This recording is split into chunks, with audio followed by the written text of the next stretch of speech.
Patrick, so sorry. I'm still at Tommy's flat. I've been completely floored by his. I've been filming a sequence where I drink all the healthy shit he has, and I'm stuffed and I can barely move, and I didn't see the time. I'm gonna head to there now. Do you want to? Is that alright? Sorry, I didn't. Okay, so here we are. Hello, I'm with Patrick Turpin. Turps. Mm-hmm. Yeah? Yeah. Good, we're doing an interview. So, what do you want to know? What do I want to know? Yes. Well, I want to know why you got me along for this interview. Well, I want to know what you want to know. Well, this is the thing. I'm doing a documentary. I'm not interviewing you. That's kind of the idea. But okay. In a weird way. Oh, okay. It's like the idea is that we find out about you through your interview with me. Through the questions that I ask you. Yeah. So so the idea is I'm doing this documentary, right? Yeah. By the way, you're okay if this is on YouTube and on my documentary? Absolutely not. Okay. This whole thing's superfluous. Mm-hmm. Archive the bugger. Could you say to the camera yes, though, for legal reasons? Yes. But in response. Yes. So. What was I saying yes to? Yes, this can be on YouTube. So. The idea is I'm doing a documentary and it's about what a documentary is and how interviews are contrived and stuff, but if I was asking you the questions, I'd get the responses I want from you. Yeah, by the questions that you put words in my mouth. Exactly. I feel like you do that anyway. Yeah, no way, yes, absolutely. Yeah. And other things. That was a really, I'm gonna feel really ill. I stayed at Hitch's house a few weeks ago and I arrived after he'd gone to bed. And it was lovely. Oh yeah. I had to essentially break into his flat. I was given instructions on how to break in. Couldn't find the house for ages. Almost broke into someone else's flat. Eventually found yours. And then there was sort of arrows to the bed, arrows to a plate of food, which was lovely, and a very, very long letter. Yeah. I forgot about that. It was lovely. It was a nice letter, wasn't it? It was wonderful. Was it addressed to you? No. I think I did break into someone else's house. Dear Margaret. I do not remember you being there, to be honest. Dear Margaret, this is the food I know. And the third bowl was just right. The third bowl. Yeah, I was a bit of a Goldilocks. Bit of a beast. Midnight Goldilocks. Midnight Goldilocks. So yeah, so apart from the smell that I'm making out of my mouth, what do you want to know? What do I want to know? I guess I want to know.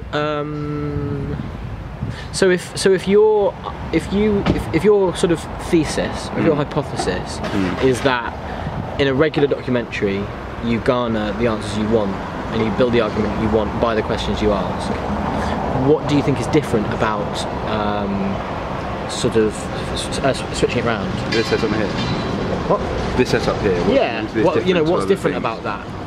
I guess I don't have an agenda. Is that the idea? Yeah, the idea is you don't have the agenda at all. But I mean, I've already mentioned why we're doing this. Right. So the agenda starts to take hold. Yeah, it's still there, isn't it? It's still there. It's all to do with how structures work and what structures like. So the wider question is, why does capitalism keep itself the way it does? Just because the structures are there and how that works. Okay. So sort of applying that sort of logic, critical logic of like what the structures do. But actually, I don't know. I mean, we can talk about anything. You can refuse to talk. Well, I just wanted an opportunity to plug my show. No, absolutely. I mean, you can do that right now if you want. 12:30, Bannerman's Bar. How many more shows are there? No. It's currently the 5th of September. No, only joking. There are a few more, but this one probably won't go on YouTube before. No, I'll get on there. Okay, get it on there. I'll get on there. So how's it going so far? It's going all right. I've got I genuinely have a body of work that I would consider enough footage for a documentary. Oh, well, perfect. And it's not like it's just like quantity wise, you know. It's actually like quality wise. Quality wise, it's all right. And quantity. Quality and the double whammy. Q and Q. Yeah. They used to have a Q&A. Not me. Q and Q. No sir. No sir. Turning it inside out. So okay. So I don't have an agenda, and that's what kind of differs it. Have you felt that agendas have kind of? Do you think people's natural agenda to project themselves in a certain way has kind of?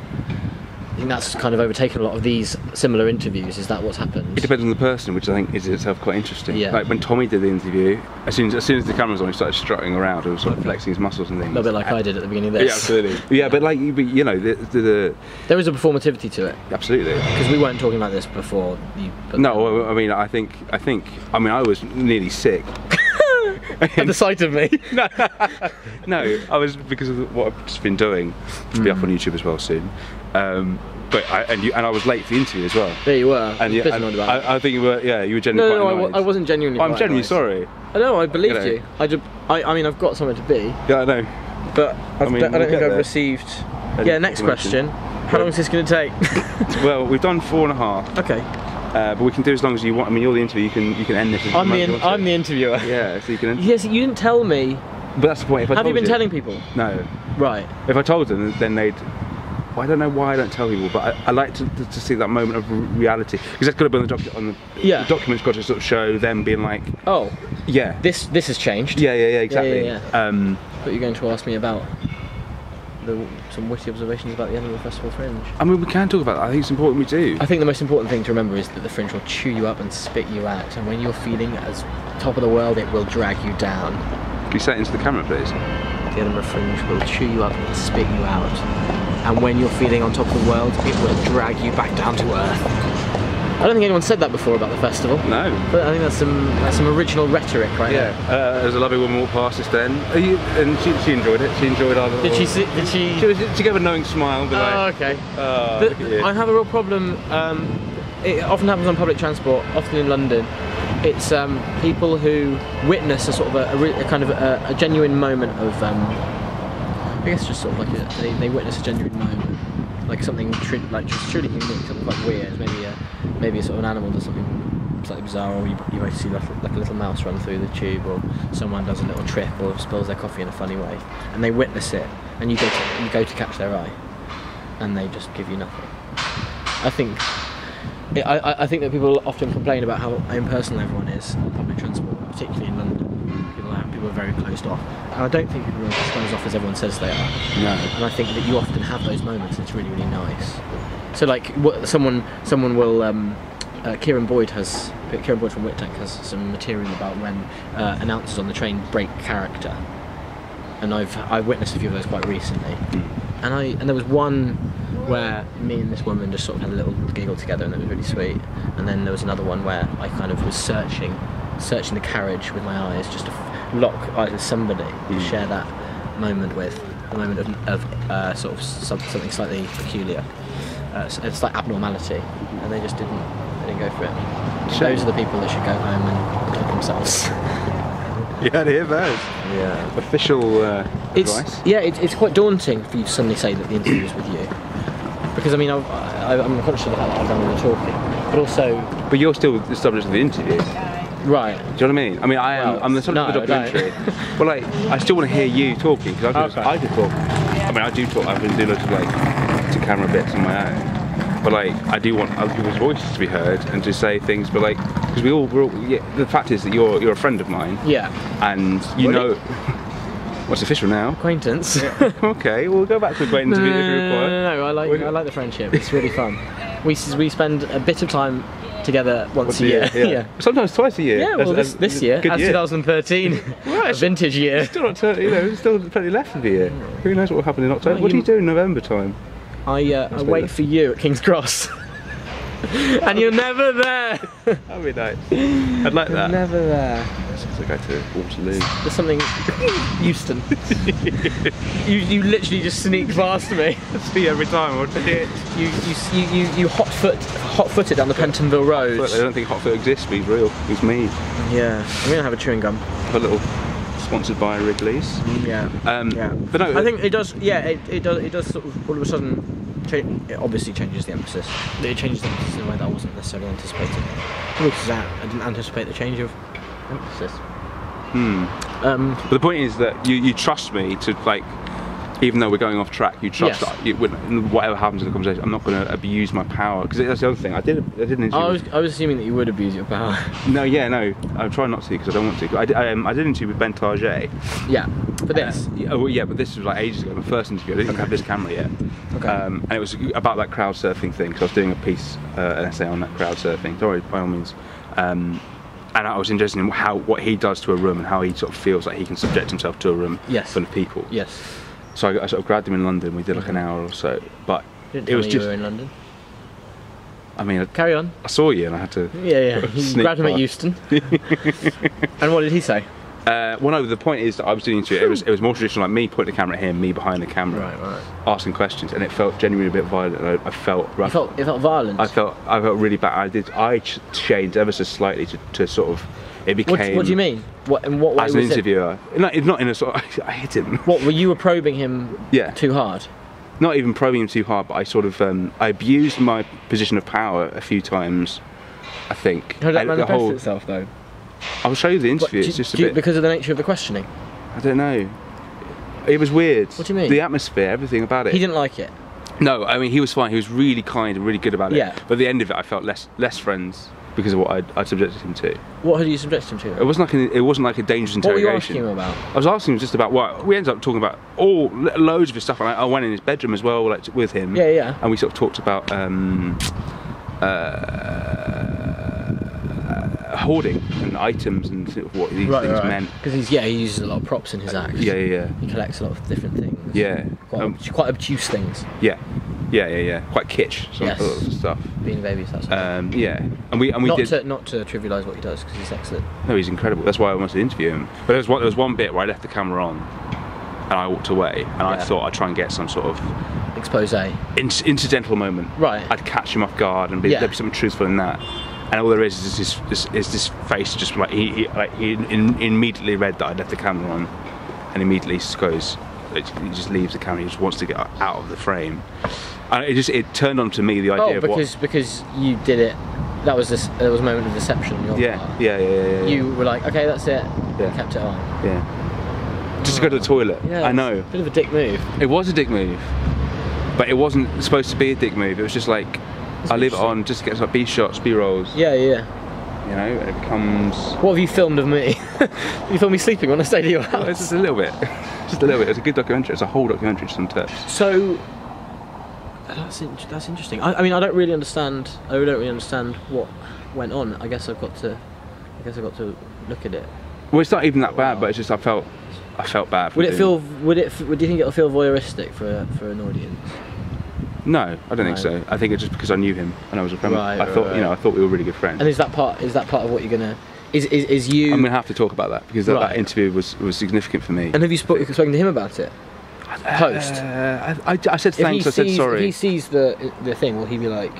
Is he gonna feel bad for how you feel about it? No. I mean, to be honest, this was before this was like a year and a half ago. So this was before he'd won the thing, and he was worth. Did he not win it? Best newcomer. Yeah. Who won it? It was him and Doc Brown. Last year. Yeah. Simonson. Oh, did he not win it? But then it sort of once you get nominated, that's sort of it's as good as winning it in a way. I keep looking at my lips. That's no. I'm looking at your beard. Have I got little bits of green shit in it? No. I'm just looking at your beard. It's long, isn't it? Because I can't do that. I can't go that. What can you get? I can get just there and sort of there. I have to shave every day. As soon as I don't, I get like it just kind of turns grey around here, and I just don't want that. I just kind of I just look kind of shitty. I look like a teenager who's only just been able to grow a bit of bum fluff. But this isn't really professional yet. It's not. I mean. No, it's quite straggly, but it's better than what I could do. I think. Yeah, it's interesting. So are there some people? See, because for me, since you said, I'm interviewing you. I'm interviewing you. I have the way that I responded to that is kind of, I guess I've sort of taken that role. I was trying to think of what I was going to ask you, and I'm not that interested. I'm not interested. No, but it's the fact we're having a conversation at all. I just think it's nice that we've recorded these moments together. Yeah. I think I sort of I didn't necessarily know what to say, but I kind of felt a level of anxiety. I immediately was like, oh shit, what do I have to ask you? Because obviously I haven't prepared anything. Has there been anyone who you have asked, who you've done this with, where you're going, you're interviewing me, and they've sort of rejected that as a premise, and they've sort of gone, well no, actually, I just want you to ask me shit. But I know, I just grabbed Alfie Brown. I've not done an interview with him, but I went, would you do one with me? Right. And I know straight away I wouldn't do it because I don't really know him very well. Yeah. I couldn't say to him, ask him whatever. Yeah. A few other people were a bit more hesitant. Well, when you said, what do you want to ask me? Yeah, but I think it's because they were it wasn't like that, it's just they were like... Are you doing a show this year? No. Next! Well, I wonder. What's the show about? Keely asked me straight away. He went for like, so how long have you been doing comedy? You know. Oh, okay. Like, really sort of like straight laced. So I sort of know that. But so, yeah. But like some people don't know. 6 We were years. afraid. I think that's what we went for. It's a little bit. That's what I'd have gone for. Bit of a haze. Bit of a haze. Marigolds. Stand up. Less than 3 years. The chortle final. Yeah, like 6 months. How old are you? 21? I've done about what, 10, 15 gigs. 10, 15 gigs. 4th gig, chortle final. First gig, so I think funny final. Did you get to the So You Think You're Funny line? Didn't even do the heats. I missed the opportunity. I did a heat, first round exit in 2009. Yeah. Might apply again. I think they might have forgotten me. You can only apply once. I think they might have forgotten me. But I've never applied. I was fairly forgettable at the time. I think I'd do better now. I think you would. I think so. Yeah. You'd hope so. Nipples out straight away. Boom. 4 years Let's on. begin. The context being that I talk about my nipples in my show. Yeah, and sorry. itches in my show. Yeah. I'm seeing it again on Thursday with Dicko. Oh, lovely. I think so. Yeah, I sort of get. He's an opinionated man. I get sometimes quite nervous about what I think. I don't think he liked what I thought about his show. Oh, really? Yeah. Okay. But he did get forced up from Scott like a few days afterwards. So. But no, it's more. No. My opinion isn't valid. But no, but your opinion is valid. But the thing is that for every person who is not that keen, or well, I don't know what your opinion is of the show, so I don't want to put words in your mouth. But for anyone who's viewing it with a critical eye, if something comes out that's overwhelmingly positive, then if you realise that your show is divisive, that's fine. That you can deal with that. If for every person says that wasn't really my sort of thing, someone comes up and goes, that really was my sort of thing. That was my sort of thing. That's my sort of thing. People don't say that. People go, I didn't like it. No. Sorry, I think we should move. We're going to do the old walk and talk, if that's okay. Right. Just to keep things sort of moving. Why? What? Why? Is this going to pick up the sound? Yeah, it's fine. But it just makes it more interesting, I think, visually, if we sort of change it up a bit. I think that if you realise your show's divisive, that's fine. I'm going to go this way. Okay. If you realise that your show is not liked by people, that's a lot harder to take. Yeah. It's fine for people to come up to you and say they didn't like the show, provided that the same number of people, or more people. I mean, ideally more. Liked it. I mean, why would anyone want anyone not to like? Oh God, this. Oh. No, you don't want it, but you can be quite kind of. You can have a sense of acceptability. Yeah.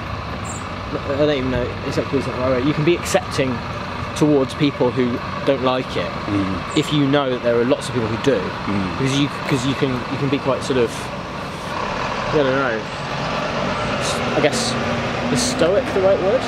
Maybe. You can be kind of content with the notion that you're going to show some will hate it. You know, I've had walkouts this year. Have you? Few, which is weird, I think. 'Cause it's not an aggressive show. It's not. It doesn't push people. No. Really. I mean, Maybe it's very slightly absurd and surreal. A bit too much peen, perhaps. Sorry? A bit too much peen for some. A bit too much Willow. Absolutely. Have you seen Willow? No. It's a different film to how you pitched it just then. So, my show is called Patrick Turpin. Just a girl standing in front of a boy asking him to love her. And it plays every day at 12:30 PM, half noon, as they say here in Scotland. Do they? At Bannerman's Bar on Cowgate, 212 Cowgate.